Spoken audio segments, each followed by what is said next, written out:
第8題啦，咁我哋而家有一個 f(x) 咧，就叫做 ax 嘅8次減152x 嘅5次減4320x 2次啦。A part 大家證明翻咧，當 x 等於0嘅時候 f(x) 係會達至極大值嘅。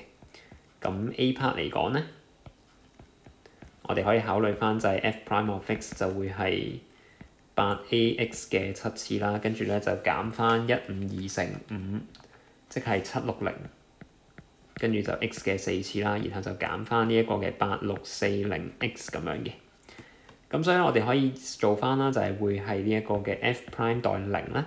你會見到就會係8a 乘翻0嘅7次減760乘翻0嘅4次，再減8640乘翻0啦，咁係等於0嘅。咁啊等於0之餘咧，你都要再做多一步㗎，就係睇下佢究竟係極大定係極少㗎嘛。咁所以咧，我哋咧呢個位置咧，你要做翻嘅就係 f double prime of x 咧，你會見到咧就會係56ax 嘅6次啦，再減翻760乘4，即係咧3040x 嘅3次，再減8640嘅。咁如果你喺呢個位置將個 x 代0嘅話咧，你會有56a 乘翻0嘅6次，再減3040乘翻0嘅3次，再減8640啦。你見呢個數係等於翻-8640咯，咁所以係細過0嘅。